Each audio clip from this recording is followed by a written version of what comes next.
नमस्कार, मी प्रीती। आवाज इंडियाच्या नवरात्री स्पेशल या कार्यक्रमात आपल्या सर्वांचं स्वागत आहे। नवरात्रीचा आजचा 6वा दिवस आहे। हा दिवस देवी कात्यायनी यांना समर्पित आहे, जी दुर्गेची एक शक्तिशाली अवतार आहे आणि ती शक्ती आणि शौर्याचे प्रतीक आहे। या शुभ दिवशी 4 महत्त्वाचे योग असतात: सौभाग्य योग, आयुष्मान योग, अमृत सिद्धी योग आणि सर्वार्थ सिद्धी योग, ज्यामुळे भक्तांसाठी आशीर्वाद मिळवण्यासाठी हा एक अतिशय अनुकूल काळ बनतो। मां कात्यायनीची पूजा केल्याने प्रसिद्धी आणि समृद्धी मिळते असे मानले जाते। नवरात्रीचा 6वा दिवस हा अश्विन महिन्याच्या शुक्ल पक्षाच्या 6व्या तिथीला येतो। या दिवशी देवी कात्यायनीची पूजा केली जाते। ती शक्ती आणि धैर्याचे प्रतीक आहे। भागवत पुराणानुसार देवी दुर्गेचे 6वे रूप देवी कात्यायनीचा जन्म महर्षी कात्यायन यांच्या घरी झाला, म्हणून देवीचे नाव तसे आहे। तिचे रूप दिव्य आणि भव्य आहे। तिला शुभ रंग आणि सोनेरी तेज आहे। तिच्या 4ही हातांपैकी वरचा उजवा हात अभय मुद्रेत आहे आणि खालचा उजवा हात वार मुद्रेत आहे। वरच्या डाव्या हातात तलवार आहे आणि खालच्या हातात कमळ आहे आणि देवी सिंहासनावर स्वार आहे। खेतवाडी 12वी गल्ली, मुंबई येथील सार्वजनिक उत्सव मंडळाने उभारलेली ही भव्य आणि सुंदर मूर्ती एक अद्भुत कलाकृती आहे। प्रसिद्ध मूर्तिकार अरुण दत्ते यांच्या कुशल हातून साकारलेली ही मूर्ती भक्तांसाठी एक आकर्षणाचे केंद्रबिंदू ठरली आहे। या भव्य मूर्तीला दर्शन घेण्यासाठी आणि तिच्या सौंदर्याचा आनंद घेण्यासाठी भक्तांची येथे नेहमी मोठी गर्दी दिसून येते। उत्सव मंडळाच्या प्रयत्नांमुळे आणि मूर्तिकाराच्या कलात्मकतेमुळे ही जागा धार्मिक आणि सांस्कृतिक दृष्ट्या महत्त्वाची ठरली आहे। खेतवाडीमध्ये असलेल्या 12व्या गल्लीतल्या एका नवरात्रोत्सव मंडळात तुम्ही पाहू शकता माझ्या मागे भव्य अशी मूर्ती आहे। सगळीकडे तुम्ही मूर्त्या पाहिल्या असतील देवीच्या, मात्र एक अनोख्या पद्धतीने या ठिकाणी मूर्तीची आहे ती साकारण्यात आलेली आहे आणि अत्यंत सुंदर अशी सुबक रुबाबदार आणि भव्य अशी मूर्ती या ठिकाणी तुम्ही पाहू शकता, जी अत्यंत वेगळ्या अंदाजात या ठिकाणी उभी आहे आणि त्यामुळे भक्तांसाठी एक विशेष आकर्षण जे आहे ती ठरलेली आहे ही मूर्ती आणि त्यासाठी मोठ्या संख्येने भाविक जे आहेत हे मूर्ती पाहण्यासाठी खास या ठिकाणी येत आहेत। तर आपण आता सध्या आलेलो आहोत, तुम्ही बघू शकता की राक्षसाचा वध करतानाचा जो आहे हे या प्रकारचं स्वरूप जे आहे ते या मूर्तीला देण्यात आलेलं आहे आणि अशी प्रतिकृती जी आहे ती या ठिकाणी साकारलेली आहे। अशी भव्य मूर्ती जी आहे ती पाहण्यासाठी भाविकांची गर्दी या ठिकाणी आहे। म्हणजे दर्शन तर होतच आहे, मात्र आकर्षक अशी मूर्ती देखील त्यांना या ठिकाणी पाहायला मिळते। या जे नवरात्रोत्सव आहेत त्याचे अध्यक्ष आपल्यासोबत आहेत, आपण त्यांच्याशी थेट बोलूया आणि जाणून घेऊया नेमकं कशा प्रकारे ही संकल्पना येते, कुठून येते। नमस्कार साहेब, काय सांगाल तुम्ही ह्या एकतर या मंडळाबद्दल सांगा, तुम्ही किती वर्षापासून इथे हे जे आहे नवरात्रोत्सव साजरा करता? 1985 मध्ये नवरात्रोत्सव चालू केलं मी आणि आज त्याला 40 वर्ष झाली आहे आणि मी त्या मंडळाचा 40 वर्ष अध्यक्ष आहे मी।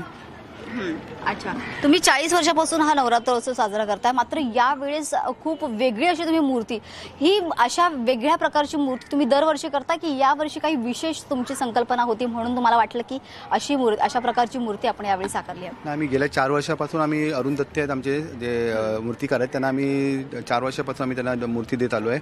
पण गेल्या वर्षी 4 वर्षापासून आम्ही जे मूर्ती वेगळ्या प्रकारे त्यांनी आम्हाला देत आले, त्या म्हणजे जे पहिले घोड्यावरची मूर्ती होती ती एकदम अप्रतिम होती, त्याबद्दल काही प्रश्नच नव्हता। तीच आमचा बेंचमार्क होता आणि त्यापासून आम्ही जे गेल्या वर्षी आमची मग नरसिंहावर होती मूर्ती आणि ह्यावर्षी आम्ही आपले मूर्तिकार त्यांना सांगितलं की तुम्हाला जे वाटेल ते बनवा, पण आम्हाला असं वाटलं पाहिजे आणि त्यांनी जे काय आम्हाला बनवून दिलं ते काय वेगळंच बनवून दिलं नाही। एकदम म्हणजे सगळ्या अख्ख्या मुंबई किंवा महाराष्ट्राला पुढे एकदम हेच करून टाकलं की एकदम बॅलन्सिंग म्हणजे एक नवीन प्रकार आला आणि त्याच्यावरती काय एकदम आला, त्यामध्ये एकदम सगळेच एकदम आश्चर्यचकित झाले म्हणजे त्या मूर्ती पाहून एकदम। आणि एवढी सुंदर मूर्ती बनवली त्यांनी घडवली आहे, त्यांच्यावर म्हणजे आनंद आम्ही खरंच यायला खूप ऋणी आहे आम्ही मंडळ आमचं। नक्कीच, आता तुम्ही ज्या प्रकारे ही मूर्ती साकारली, आगमन झालं असायला मूर्तीचं, अशा वेगळ्या अनोख्या पद्धतीची मूर्ती पाहून, देवीची मूर्ती पाहून आणि खरंच हे थक्क करण्यासारखी या मूर्तीची तुम्ही जे आहे ती मूर्ती जी आहे ती साकारली आहे। तर या मूर्तीला पाहून प्रतिसाद कसा होता भाविकांचा? पहिलं तर तुम्ही आगमनाला ह्याला पाहिजे, आगमनाला आमचं म्हणजे एवढी उत्सुकता होती म्हणजे क्राऊडमध्ये, आम्ही जर सकाळी 11 वाजता काढणार पण आम्हाला काढता संध्याकाळी 5 वाजले, पण जी म्हणजे गर्दी होती त्या दत्ताच्या वर्कशॉपच्या बाहेर ती सकाळपासून वाट बघत होती, एवढी म्हणजे हल्ले नाही ते लोक, त्यांना एकच पाहिजे होते खेतवाडीची आई कधी येते बाहेर आणि आम्ही कधी त्यांचा आम्ही फर्स्ट लुक बघतो यासाठी एवढे आतुर होते। पण दुसरी गोष्ट सांगायची, जेव्हा आम्ही मूर्ती घेऊन आलो रात्री इकडे आणि आम्ही रात्री मूर्ती ठेवली की अंधार होता पुरा एकदम, काय नाही. आम्ही आपल्या घरी माझं घर वरतीच आहे इकडे. मी वरून बघितलं तर रात्री इकडे रात्रीपासून लोक येऊन बाईक काढून अंधारामध्ये फोटो काढत होते. एकदम सांगू शकत स्थापना पण झाली नव्हती, पण देवीची पण इकडे लोकांची गर्दी रात्रीपासून चालू झाली एकदम. म्हणजे एवढी त्यांनी क्रेज होती या मूर्तीबद्दल. इव्हन तुम्ही इंस्टाग्राम, फेसबुक, यूट्यूबवर बघाल सगळीकडे एकदम म्हणजे तुम्हाला एकदम सॉलिड एकदम प्रतिसाद मिळतो. म्हणजे अगदी लोकप्रिय अशी प्रतिसाद लोकांचा खूप असा छान प्रतिसाद आहे या मूर्तीला घेऊन. खेतवाडीला खरं तर आकर्षक ठरलेली आहे ही मूर्ती आणि त्याच्यामुळे इतर मूर्त्यांपेक्षा म्हणजे एक सर्वसाधारण एक देवी माचं रूप असतं. जसे 9 रूपात नेहमीच देवी प्रत्येक ठिकाणी ज्या आहेत त्या विराजमान असतात, मात्र या इथली जी मूर्ती आहे ती फक्त दर्शनासाठीच नाही तर लोक आकर्षक मूर्ती देखील या ठिकाणी पाहायला येतात. एवढी भव्य अशी मूर्ती तुम्ही साकारलेली आहे. नेमकी किती फूट आणि कशा पद्धतीने, कारण आखूड गल्ल्यांमधून तुम्ही ही मूर्ती इथे आगमनासाठी कशी? गेल्या वर्षीची मूर्ती 34 फूट उंच होती, तरी पण आम्हाला म्हणजे गेल्या वर्षी आम्हाला बरंच प्रॉब्लेम झाले म्हणून थोड्या वर्षी आम्ही स्लाइटली थोडी मूर्ती कमी केली आम्ही यावर्षी. यावर्षी आम्हाला म्हणजे पद्धतशीर पण आणता आली आणि आमच्याकडे आम्ही म्हणजे हे असतं क्रेन वगैरे सामने असतं, कुठे अडचण आली तर ते आम्ही क्रेनने आम्ही वरती वगैरे करून त्या खालून मूर्ती घेऊन येतो आम्ही. ठीक आहे. तुमच्याकडे गणेशोत्सव देखील मोठ्या प्रमाणात साजरा होतो आणि आता नवरात्रोत्सवही मोठ्या प्रमाणात साजरा होतोय. साधारण किती दिवसापासून ही नवरात्रोत्सवाची तयारी तुमची सुरू होते? आमची 3 महिने आधीपासूनच नवरात्री म्हणजे सगळं प्लॅनिंग वगैरे चालू होतं. आपल्याला काय करायचं काय नाही, कसं काय दत्तेंना जाऊन भेटतो आम्ही. त्यांना काय म्हणजे त्यांना विचारतो काय करायचं, म्हणजे स्केच बनवायला लागतो. म्हणजे बाकीचं पण देवीची स्टेज बीज लाईटिंग बीटिंग सगळ्या गोष्टीसाठी म्हणजे एक परत फंड उभा करायचा असतो. त्यासाठी आम्हाला म्हणजे 3-4 महिन्यापासून प्लॅनिंग चालू होतं आमचं. मग स्लोली मग आम्ही ते स्टेप बाय की दिलंच गेलं असेल किंवा पुरस्कार, असं काही पुरस्कार वगैरे तुम्हाला मिळालेत का? कारण अत्यंत आकर्षक मूर्ती आहे. नाही, आम्हाला दरवर्षी पुरस्कार मिळत असतात त्याला. म्हणजे आता गेल्या वर्षी पण जे डिक्लेअर झाले साहित्य संघमध्ये होतं तर आम्हाला सगळ्याच्यात पहिला पुरस्कार मिळतात. आता हे कसं आता ह्याच्यानंतर आता नवरात्र संपल्यानंतर ते पुरस्कार वितरित होतात. मग ह्या वर्षी मूर्ती तर आम्हाला नंतर मिळेल. असं क्राऊड करण्यात आम्हाला 1 नंबर मिळाला त्यावर प्रश्नच नाहीये. खरं तर सगळ्यांचं श्रेय आहे. तुमची जी पूर्ण टीम कार्यकर्त्यांची आहे ती खरंच उत्तम काम करते. त्यामुळे इथे व्यवस्थित आयोजन या ठिकाणी केलेलं आहे. भक्तांची देखील खूप गर्दी या ठिकाणी होत असेल, त्याचं मग मॅनेजमेंट तुम्ही कसं करता? आता चालू आता येणारे शुक्रवार शनिवार रविवार एवढी लाईन लागते की लाईन एकदम पुरी पलीकडच्या एकदम इथपर्यंत जाते.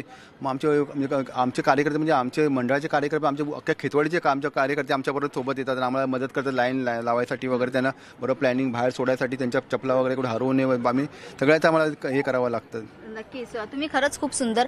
मात्र एक गोष्ट जर नमूद करायची झाली तर तुम्ही मूर्ती तर खूप छान साकारली, मात्र तुम्ही कुठल्याही प्रकारचा देखावा केलेला नाहीये, तो साधा ठेवलेला आहे. हे इंटेन्शनली तुम्ही मुद्दाम की केलं आहे की तुम्हाला असं वाटलं तुम्हाला वेळ नाही मिळाला किंवा दुसरी काही कारण होतं की ज्यामुळे तुम्ही जे डेकोरेशन जे आहे किंवा दिखावा जो आहे तो केलेला नाहीये देखावा, मात्र तुम्ही मूर्ती सुंदर ठेवलेली आहे? काय आम्ही मेन म्हणजे मूर्तीवर भर देतो. आम्ही मूर्ती तेवढी अट्रॅक्शन करतो की आम्हाला देखावाची गरज लागत नाही आणि मूर्ती बघूनच एवढे लोक अट्रॅक्ट होतात. आम्हाला देखावाची गरजच लागत नाही, त्या कारणाने आम्ही देखावाकडे आम्ही कधी विचार करतच नाही कधी. नक्कीच खरंच आहे ही गोष्ट की मूर्ती इतकी सुंदर आहे की देखाव्याकडे कोणाचं लक्ष जाणारच नाहीये आणि देखाव्याने उगाच लोकांचं लक्ष विचलित होऊ नये याची देखील त्यांनी काळजी घेतलेली आहे. अत्यंत सुंदर पद्धतीने तुम्ही आयोजन केलेलं आहे. पुरस्कार देखील तुम्हाला मिळाले आहे, त्यासाठी तुमचं अभिनंदन देखील.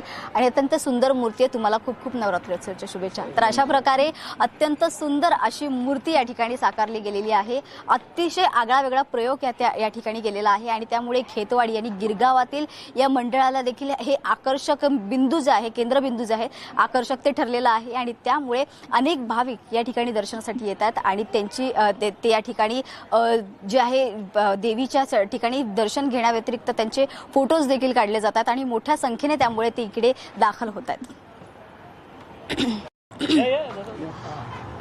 तर या ठिकाणी मूर्तीचं आगमन तर तुम्ही व्यवस्थित नियोजनबद्ध पद्धतीने करता, मात्र विसर्जन देखील हा मोठा प्रश्न असतो. तर विसर्जन तुम्ही कशा पद्धतीने करता?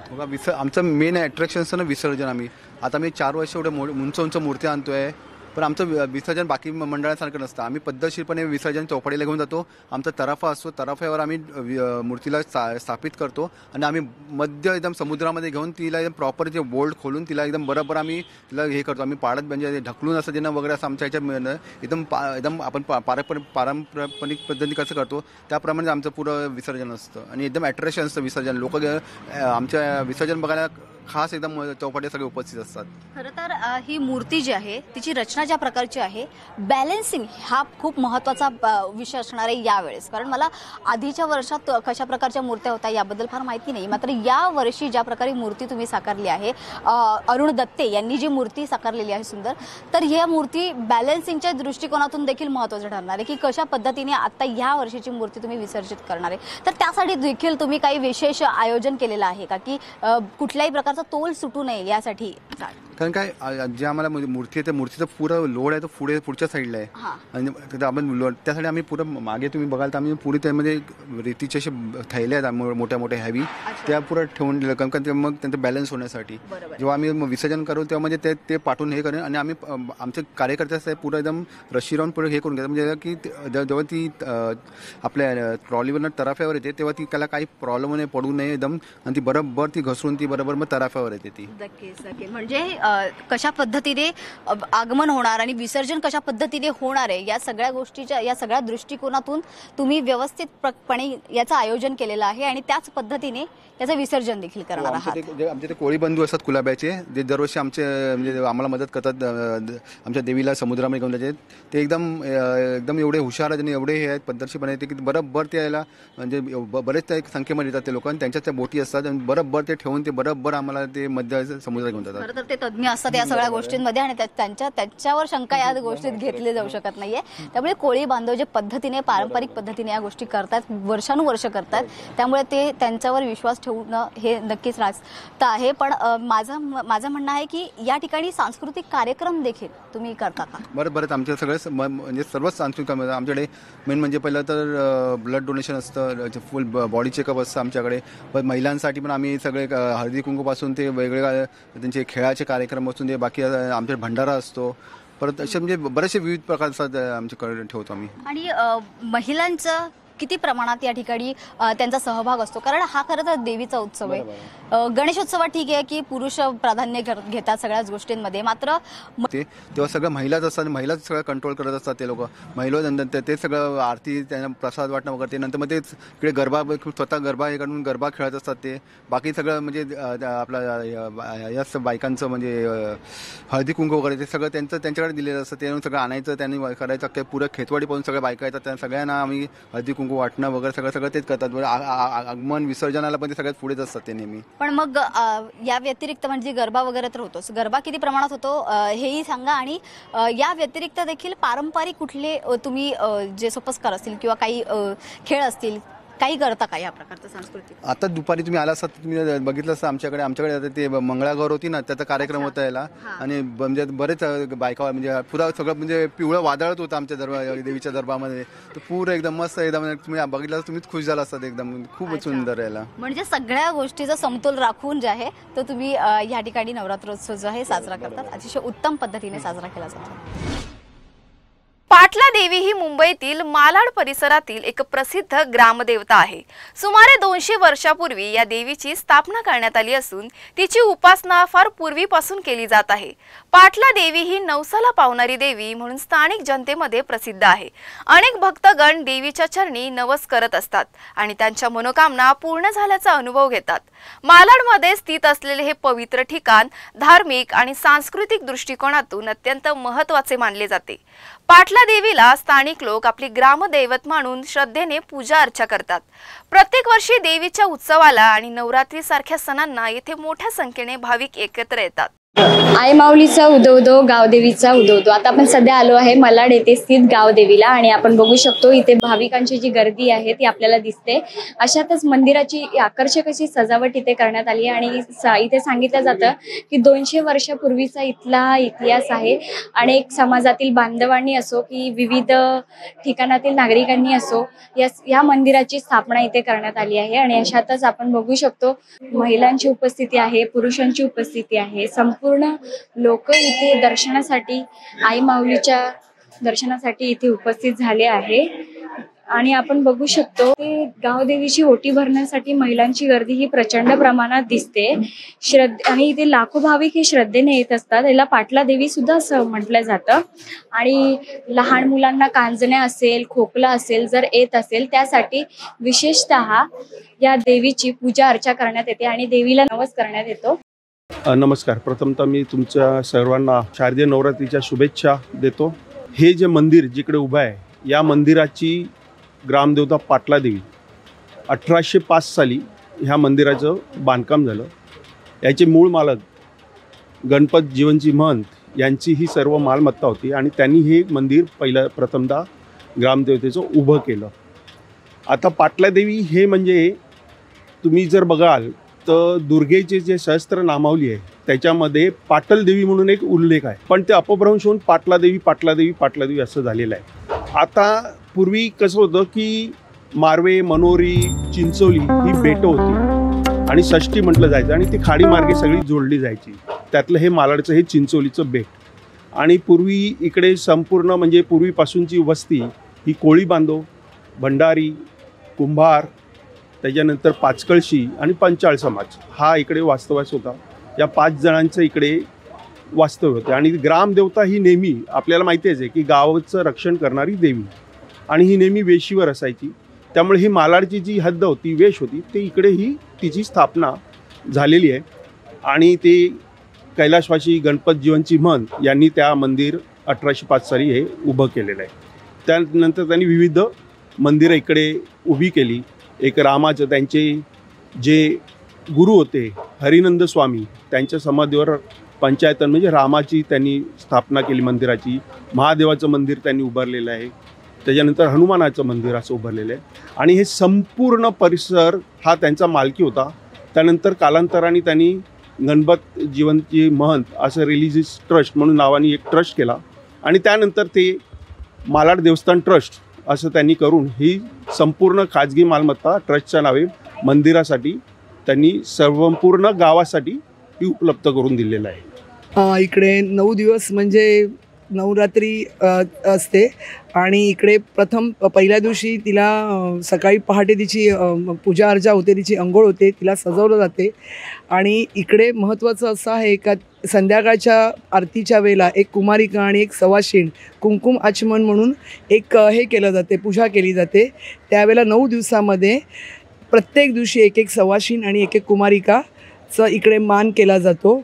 आरती होते. आरतीला पूर्ण समाजाची लोक इकडे उपस्थित असतात.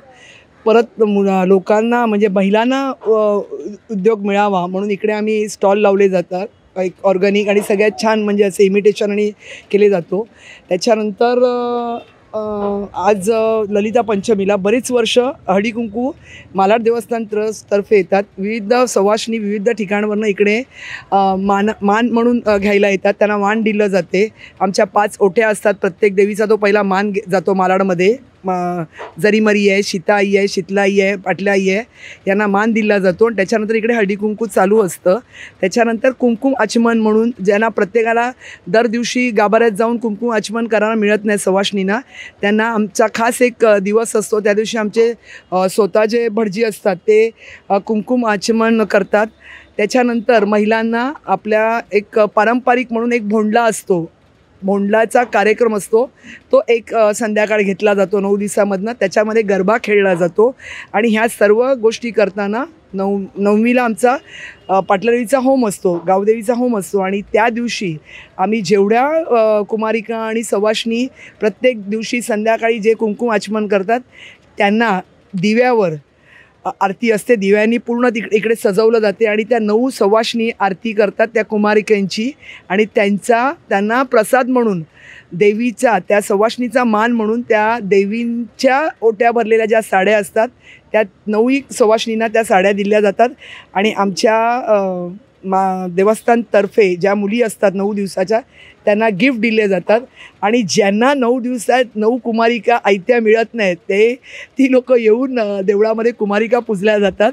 आणि आमच्या कुमारिका अतिशय खुश होऊन जातात कारण सामान घेताना त्यांना एवढं हे येत नाही तेवढं त्यांना गिफ्ट्स मिळतात.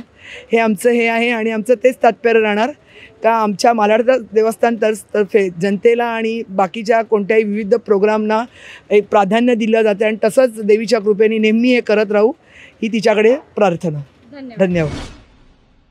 चारकोपची माऊली म्हणून ओळखल्या जाणाऱ्या मराठा मित्र मंडळाच्या नवरात्र उत्सवाचे हे यंदा 29वे वर्ष आहे. यावर्षी या उत्सवात कर्नाटक येथील श्री रेणुका माता यल्लम्मा देवीचे रूप साकारले गेले आहे। रेणुका देवी ही जमदग्नी ऋषींची पत्नी आणि परशुरामाची आई मानली जाते।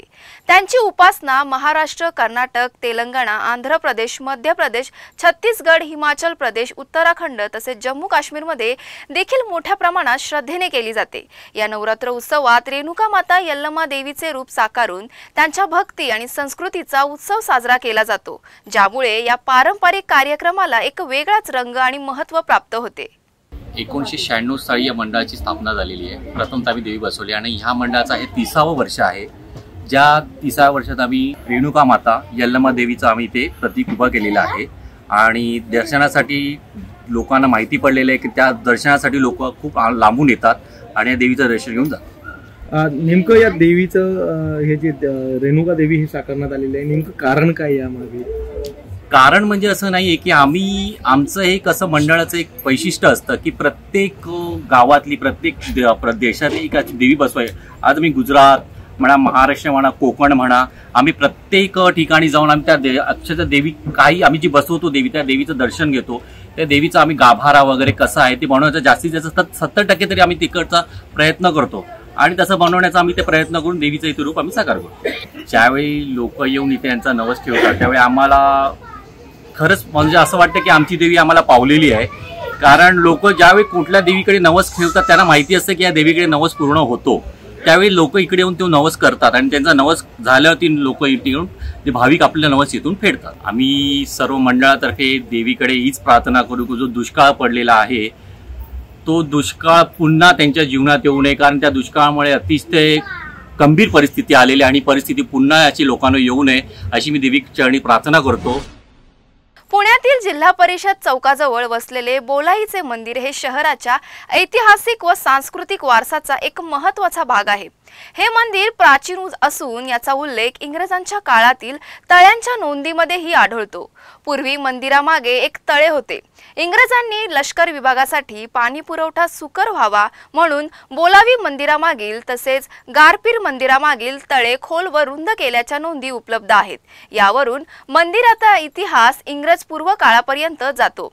बोलाई हे नाव बोल आई या शब्दाचा अपभ्रंश असून ही देवी पार्वतीचे रूप असल्याचे येथील व्यवस्थापक प्रथमेश गिरी यांनी सांगितले आहे।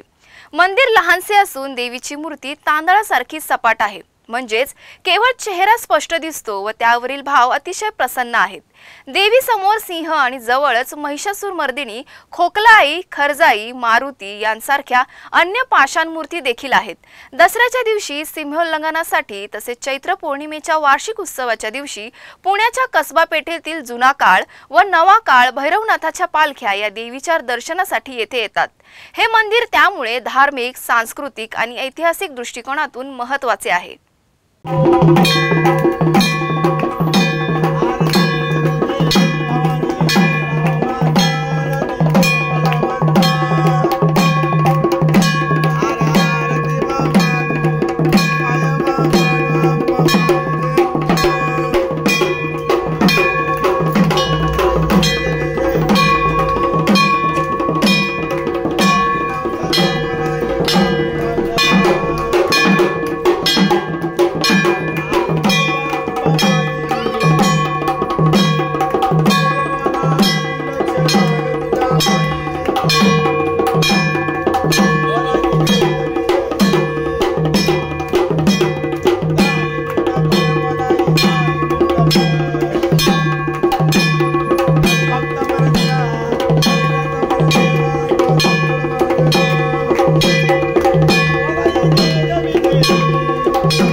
नवरात्री स्पेशल कार्यक्रमात इथेच थांबत आहोत. पाहत रहा आवाज इंडिया मराठी.